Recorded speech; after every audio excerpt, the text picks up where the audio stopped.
قاتلوهم يعذبهم الله بأيديكم ويخزهم وينصركم. السلام علیکم ناظرین، میں ہوں عدنان نیج۔ پروگرام قرآن سے روحانی علاج میں ہم آپ کو خوش آمدید کہتے ہیں۔ آج ہمارے ساتھ اسلامی اسکالر قاری عبدالباسط سلفی صاحب موجود ہیں۔ آج ہم ان سے پوچھیں گے کیا کوئی عمل یا وظیفہ کرنے کے لیے اجازت لینا ضروری ہوتا ہے؟ السلام علیکم قاری صاحب۔ وعلیکم السلام ورحمۃ اللہ۔ الحمدللہ وقفا والصلاة والسلام علی رسول اللہ، اما بعد۔ عدنان بھائی، یہ ایک بہت بڑا اور بہت اہم سوال ہے جو کہ ہم سے بہت زیادہ پوچھا جاتا ہے۔ جی، ہمیں بہت ساری کالیں اس بات کو پوچھنے کے لیے آتی ہیں۔ ہم کیونکہ الحمدللہ بہت ساری ویڈیوز میں بہت ساری پڑھائی عمل بتاتے ہیں قرآن و حدیث سے کہ یہ کریں گے تو انشاءاللہ آپ کے معاملات ٹھیک ہو جائیں گے، آپ کو فائدہ ہوگا۔ تو سب سے پہلے وہ کال کر کے پوچھتے ہیں کہ اس عمل کی ہمیں اجازت ہے؟ بالکل، یہ بہت بڑا سوال ہے۔ اب میں آتا ہوں کہ یہ سوال پیدا کیوں ہوا۔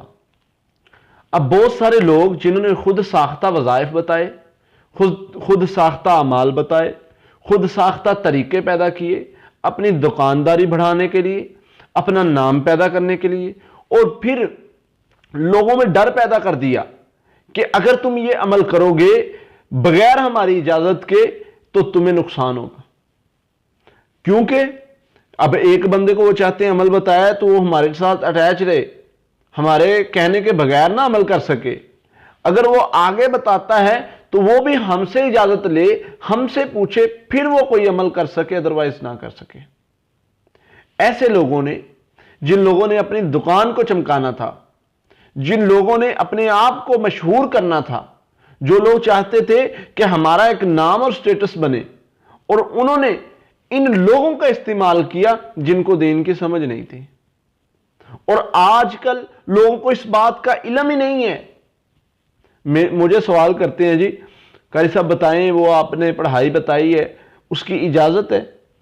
میں نے کہا بھائی میں نے تو بتانے کے ساتھ یہ بات بتائی ہے کہ نبی صلی اللہ علیہ وسلم نے بتائی ہے۔ جب آقا علیہ السلام نے بتا دی، ساری امت کو اجازت دے دی۔ یہ کہاں سے چکر آیا؟ کس نے کہا اجازت لینا ضروری ہے؟ میرے نبی صلی اللہ علیہ وسلم نے بتایا کہ یہ عمل کرو گے اس سے جادو ختم ہوگا، یہ عمل کرو گے جنات ختم ہوں گے، یہ عمل کرو گے تمہاری حفاظت ہوگی۔ یہ سوال کہاں پیدا ہوا کہ اجازت لینا ضروری ہے؟ صحابہ کو نبی صلی اللہ علیہ وسلم عمل بتایا کرتے تھے، صحابہ کر لیا کرتے تھے۔ آقا علیہ السلام سے کچھ پوچھنا ہے، وہ عمل جو نہیں بتایا اس کے بارے میں پوچھ لیتے تھے۔ بھائی یہ کوئی طریقہ کار نہیں ہے، یہ کوئی بات نہیں ہے کہ نبی صلی اللہ علیہ وسلم نے عمل بتایا ہو، قرآن نے جب اجازت دے دی، حدیث نے اجازت دے دی، آقا علیہ السلام نے اجازت دے دی، صحابہ نے کر کے دکھا دیا، پھر اجازت مل گئی، پھر ہمیں کسی بزرگ پیر یا کسی درگاہ سے اجازت لینے کی ضرورت نہیں ہے۔ بالکل، اجازت کی کن لوگوں کو ضرورت پڑی ہے؟ اجازت کی ان لوگوں کو ضرورت پڑی ہے جنہوں نے اپنا نام چمکانے کے لیے، اپنی دکانیں چمکانے کے لیے، لوگوں کو اپنی طرف مائل کرنے کے لیے ایک پروپیگنڈا بنایا، ایک طریقہ کار بنایا کہ ہم سے لوگ جڑے رہیں گے، اور انہوں نے کہہ دیا جی اجازت کے بغیر آپ عمل نہیں کر سکتے۔ اب ہمارے لوگ ایسے ہیں کہ ایک بات کوئی کہہ دیتا ہے اس کے پیچھے لگ جاتے ہیں، اور وہ جیسے کہتا رہتا ہے، اب کہہ دیا جی اجازت کے بغیر آپ کوئی بھی عمل کریں گے وہ الٹا نقصان ہوگا۔ دیکھیں جی، سوال کرتے ہیں، جی دیکھیں ہمیں یہ عمل جو ہے وہ نقصان تو نہیں دے گا؟ میں نے کہا بھائی اللہ کا قرآن ہے، کیوں نقصان دے گا؟ پڑھنے سے فائدہ ملتا ہے، نقصان کیوں ملے گا؟ بالکل، اللہ کا قرآن ہے، نبی صلی اللہ علیہ وسلم نے بتایا، احادیث ہیں، دعائیں ہیں، ان سے پڑھنے سے آقا علیہ السلام نے جب اجازت دی، فرمایا کہ یہ پڑھو فائدہ ہوگا، تو پڑھنے سے فائدہ ہوگا۔ بالکل، پھر کسی پیر یا ملنگ کے کہنے سے ہمیں نقصان نہیں ہونے والا۔ جب آقا نے ایک عمل کی اجازت دی ہے تو پھر ساری دنیا اس پر زور لگا لے، ہمیں نقصان نہیں پہنچا سکتی جب تک اللہ نہ چاہے۔ بالکل، تو اس لیے یہ باتیں کہ کسی عمل کے لیے، کرنے کے لیے اجازت لینا ضروری ہے یا نہیں، یا کسی عمل کرنے کے لیے اجازت جو ہے وہ لازمی لینی ضروری ہے، ایسی کوئی بات نہیں ہے۔ اجازت نبی صلی اللہ علیہ وسلم نے دے دی تھی، جب بتا دیا تھا۔ ہم جو بھی پڑھائی بتاتے ہیں، جو بھی علاج بتاتے ہیں، وہ الحمدللہ اسی چیز کے لیے بتاتے ہیں کہ جو بھی ہمیں سننے والا ہے، ہمارا ویڈیو بنانے کا مقصد یہی ہے کہ جو بھی ہمیں سننے والا ہے وہ اس سے فائدہ حاصل کر سکے۔ بالکل، تو اس لیے جو بندہ چاہتا ہے کہ فائدہ حاصل ہو، وہ علاج کرنا چاہتا ہے، وہ ہماری ویڈیو دیکھ کے علاج شروع کر سکتا ہے، وہ اپنا علاج خود کر سکتا ہے۔ ہاں اب میں ہوں اجازت جو ہے وہ لینا کیوں ضروری ہے، یعنی کہ کن باتوں کی اجازت؟ وہ چلے، وہ وظیفے، وہ عمل جو شریعت سے ثابت نہیں ہے، وہ عمل جو شریعت سے ثابت نہیں ہے، خود ساختہ بنائے گئے، خود ساختہ بتائے گئے۔